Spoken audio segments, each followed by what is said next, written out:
Andrew McCART, IFL TV in association with MTK Global. I'm here in Glasgow. With me I've got one half of the Edwards brothers, Sonny Edwards. This is actually the first interview I've ever done with you. Because you never asked me. I always ask you. Leave me high and dry. No. You always want to go to Uma for some reason. No, how are you, buddy? Anyway, good to see you up in Scotland. Yeah, I'm all good. Obviously supporting Lee in his British title charge against, the very talented Kash. Great fight for, as I said before, for Scottish boxing and just boxing in general, British boxing. I don't know when the last British title was fought for. I think it was 14 years ago. It was Alex Arthur and somebody, I think, maybe. Yeah, so that just shows the level, and props to both of them. Kash could have easily vacated after winning it outright. He's got nothing else to do at British level. Obviously, I think this is definitely the most lucrative of this sort of level of fighting, and he probably, I don't know what he's earning, but he probably wouldn't have earned the same money, if he vacated and pushed on until he gets to sort of like world level, perhaps. So clearly it made sense enough for both of them, and Lee said he's only 7-0, so it's a big step up, but he's been in some good tests already, do you know what I mean? And I'm really looking forward to it. Well, if somebody probably knows a little bit more than most about these two is you, because you've sparred both of them. So what's your thoughts with the sparring both of them? And obviously you're Lee McGregor's gym mate and stuff like that, so you're going to pick Lee, but when you've sparred both of them, what did you take from the spars? Do you know what? I don't want to talk no down towards either of them, obviously, but I bash them both up. Lee's very talented, very heavy-handed. He's very, maybe surprisingly heavy-handed, because he's got quite a slight frame. He's quite slender, he's tall, quite slim, but he's very, very heavy-handed. And as much as that, he loves the scrap. Do you know what I mean? If it was up to him, there wouldn't be no boxing technique involved. He would just get in there and have a scrap for 12 rounds. It's just what he's like. Nicest lad, outside the ring, but he's fucking a handful inside it. And Kash is very well balanced. Very composed. Even though they keep saying, Kash is more experienced, fought probably better. I don't know if I tend to agree with that. I think, for me personally, a good Thomas Asomba is as good as any win on either of their records. Ian Butcher, by the time he fought Kash, Charlie beat him 120, 108, and there wasn't a second of the round that he looked in, and he's failed weight, a flyweight, failed weight, a super flyweight. So you have to question, how, dedicated and how good of a win that really is. But obviously I'm going to favour Lee. I think it's a great fight. And obviously, like I said, I've sparred both of them. I sparred Kash over 10 rounds. I think one was up here for the Scott Allen, Lee Scott Allen fight. Right, yeah. And it was a good spar. You don't need to talk too much about sparring. I was, I think, 2-3 weeks out of a fight, and I think he was, waiting for this fight. Yeah. So it weren't, the best Kash, and obviously I was firing. So it is what it is. You're always firing, yeah. Always firing. You know what I mean? I come out of not spar. I hadn't sparred for about 2.5 months, and then I did 8 rounds straight off of my first spar, last week. So I always keep a decent level of fitness, but so obviously if I take it from that, I would quite heavily favour Lee. Don't get me wrong, it's still a good spar, but Lee is, like I said, very heavy-handed, and he's a handful. I've done 10-round spar with him when he's after the Scott Allen fight. This is how close we are. Do you know what I mean? I came up to his Scott Allen fight. He stayed in Scotland to come down. I did my training that week, so I had a fight coming up, and then he came down on the Friday to do a 10-round spar with me. Do you know what I mean? When he hadn't been in the gym all week, he'd been out and doing what, just to help me out with the round. Do you know what I mean? So, and he was about 62, 63 kilo then. So he was big. Yeah, he was a big lad, and that was my last spar. Do you know what I mean? So we really help each other out. I haven't really been involved this much for this camp, because the way our dates fell. But he's had great sparring, and I've seen him in the gym, and he's absolutely flying. Doing the hard treadmill sprints, he's flying, and sparring, he's looking great. You know what I mean? And as long as he, I think, keeps composed, keeps his head on, then I would have him quite handily. But the bookies are having it very even. I think they're slight favouring Kash. Yeah. So it is great. You know what I mean? It's a great event to be involved in. I think there's something that I'm, you know, really looking forward to. Let's stop talking about them then. Let's talk about Charlie Edwards. Sonny Edwards. No, sorry, my bad. No, Sonny Edwards. This is why I don't interview him. You look alike. Give me a break. What, with his blonde hair and tattoos all up the side of his neck? Oh, you don't have that. Well, you can't see what colour hair you've got. You've got your hat on. True. It's just been announced you've got a fight just 4 days before Christmas, December 21st. Yeah. Just talking about that fight. I mean, you've been asking for a British fighter. Well, obviously not the fighters that you want. You've been at the top end, but you've got there. You've managed to get somebody in Britain to face you. Well, to the best of my knowledge, I know they've announced me on the card. My opponent hasn't been announced yet. To the best of my knowledge, you know, it's no secret. It's not no secret. You know, Marcel Braithwaite, the English champion, has accepted the fight. It's got pushed to the board. They met yesterday. The circular will be out today. That's what I'm waiting for. If it doesn't get made for the British, you know, I was a mandatory. Tommy Frank pulled out a purse bid, so I remained mandatory. And now he's English champion at Superfly. So I can't see anything stopping the fight getting made. You know, I'm 30-0, he's 9-1. So yeah, that's what it's looking like. I think I would, if I was a better man, I'd heavily favour that happening on a big show. You know, on the undercard of Tommy Fury. Tommy Fury. Yeah, Tommy Fury. You're not going to call out any YouTubers, are you? Yeah, call definitely. Me out? Yeah. Call me out.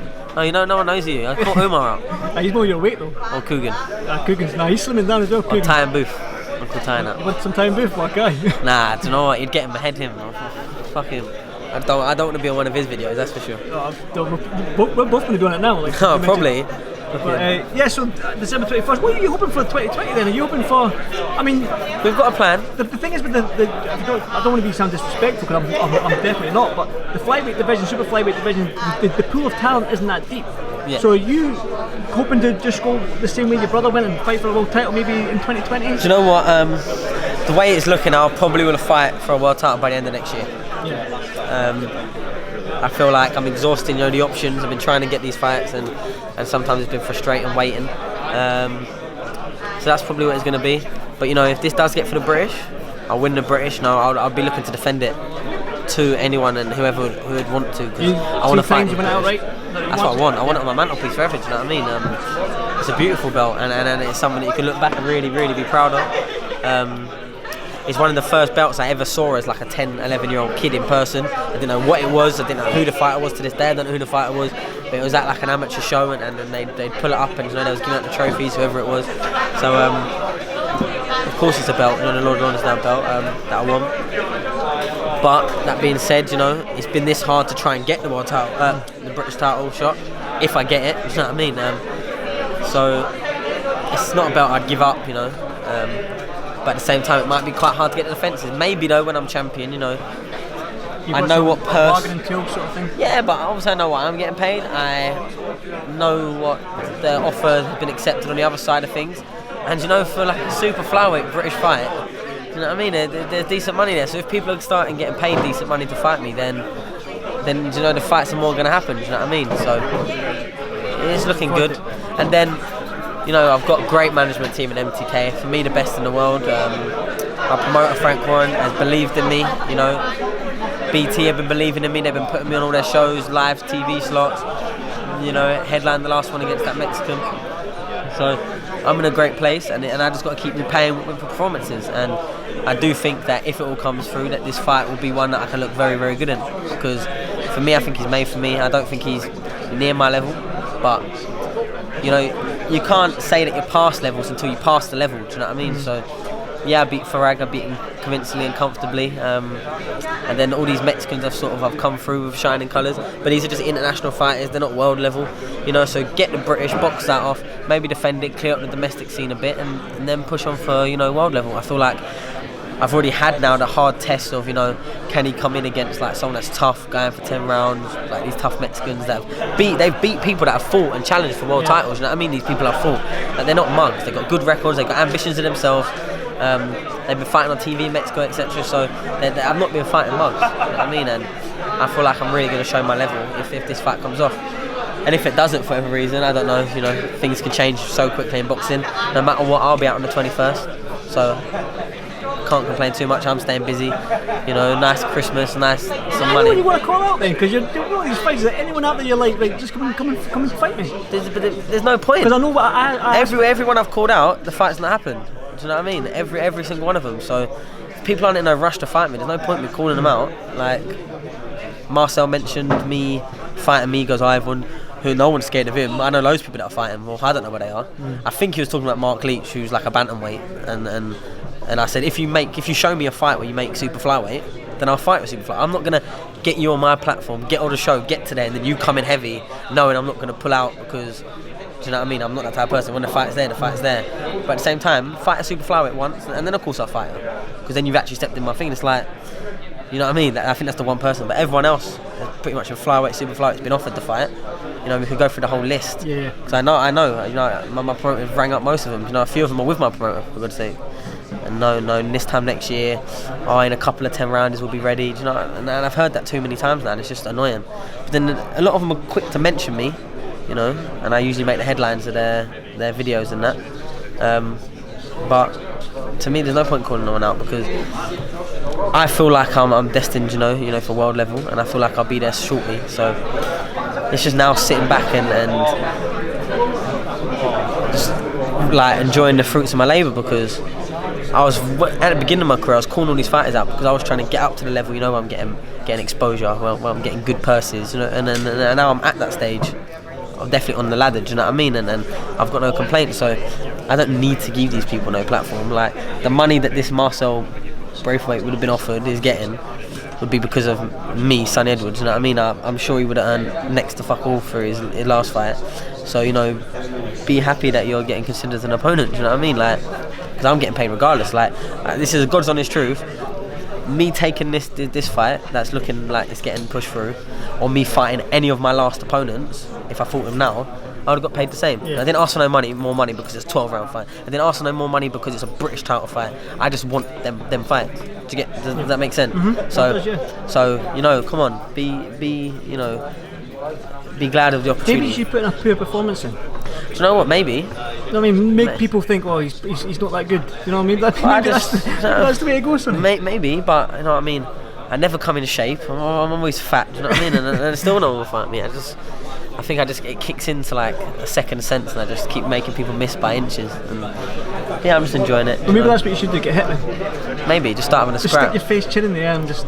Maybe. See, I'm here to help you.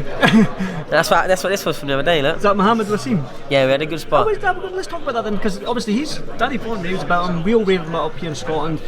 I mean, he had a close fight with the IBF Mulvaney. Yeah, I mean, and I said to you when you came in to begin this press conference, I said, how was the spar? I think quite a few people have. And it's a fight, you know, I spoke to...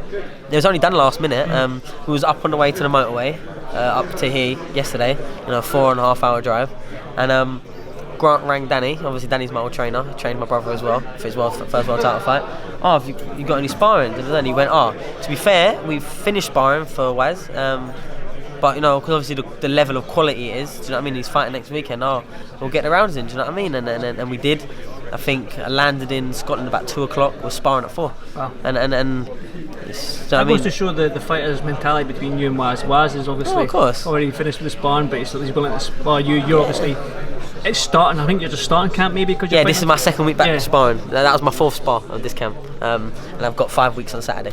That was my 3rd 8-rounder. I've done a 6-rounder as well, and it was a great round. You know, that MTK gym, it's a small ring, which obviously going to more favour the fighter type, and but yeah, it was great rounds. I think everyone who watched it enjoyed it. You know, it got a little bit scrappy, a bit messy. You know, and do you know what I liked about it? There was a bit of needle there. Do you know what I mean? There was a bit of was talking. Yeah. And then was having our water in between the rounds, and he's there snarling at me, scowling. But after it's all love. Do you know what I mean? Everyone. The thing is, do you know what I liked more than anything? And me and Danny spoke about this because even though me and Danny parted ways time ago before my pro debut, we've always, we get along, we have a laugh. And what I like about more than anything is, there's a potential that by the 12 months period, it could be me and Waz opposite each other. We're in the same weight, we're the same management team, we both got the same ambition, same goals, similar level. Do you know what I mean? And we could fight each other, but so what? Do you know what I mean? Do you know how many times? Bear in mind, there's lads that are fought as an amateur, sparred on GB with hundreds of rounds, and then try and get an 8-round spar when I'm up in Newcastle. We might fight soon. They get offered the fight 12 months later. We're not ready. Do you know what I mean? It's a load of bollocks, man. Like, just anyone in the weight above or below you or the same weight, you could end up fighting. Like, if you're not going to spar, like, what the fuck's the point? It's sparring, do you know what I mean? You work on things, you learn things. No one's at the same stage as camp, do you know what I mean? But I've always been big into sparring. I love sparring, do you know what I mean? And anyone will vouch for that. Much heavier, do you know what I mean? I'll spar at any notice. There's been times when I have not been in the gym, you know. I've been out on the piss, I fought 3 weeks ago, I haven't been in the gym. Someone needed rounds. Lee needed 8 rounds. I busted my hand. I did 8 rounds not fit in one hand. Yeah. You know, for his Scott Allen fight. I did that a couple of times. I had a month and a half when I was training for my fight with one hand, do you know what I mean? But I still get in there because that's the starting point. Even if I got my head punched in, I personally don't think I ever get my head punched in because I feel like I've got the know-how and the movement to, even if I want to make it a boring, nothing spar where not much happens, I've got the ability to do so. But I believe big into sparring, and I think that's where you really learn your trade. Definitely. But at the same time, you've got for my style, I can do a lot of rounds without taking much punishment. I guess if I was one of them fighters that just walk forward, hands up and thing, I probably wouldn't be able to spar as much. Do you know what I mean? Because it'd be taking months and years of your life. But yeah, I've always been big into sparring, and it was great sparring yesterday. And like a lot of people have asked about it. You know, he's big in Pakistan, I believe. You know, he's got good social media following and all of that, and it's great. And he's someone I would still love to fight. Obviously, once you take off the head guards, once you take off the big gloves, things can change. Things can change either way. Do you know what I mean? But yeah, like I said, it was a great spar, and I'm sure I earned his respect, and he earned mine. No, I always knew he was a good fighter, but I class myself as one of the best in the world already. Even though I haven't proved it, I class myself. I've been in the ring with numerous world champions, numerous world title challengers, weights above, and I always hold my own. I don't think there's any story of me ever getting my ass handed to me in sparring, and I don't think there ever will be. Do you know what I mean? Me personally, I believe in myself that much. And then I believe in the body of work I can put in. So yeah, like I said, it was a great spar. And I keep, every time I come up, Scotland made good spars. The last time I was sparring Cash. Yeah, you know what I mean? Yeah. So great sparring. Well, next time you come up, you can come to Edinburgh and we'll get you some sparring over there. Yeah, maybe in Edinburgh. We'd moved to the MTK Scotland gym, but I think Paddy Barnes wouldn't like it. No. Paddy, well, I don't know. Maybe we should won't be much longer. It's only because I've probably got to try and grab Lee McGregor. He's probably kicking Nash. I didn't know he's behind me, which is good. But again, thanks for this 5 TV. No, thank you. Pleasure doing the first interview, Ian. Yeah, first interview. So maybe this is first of many. First of many. Definitely. Right, Sonny. Again, thanks for this 5 TV, bro. Thank you very much.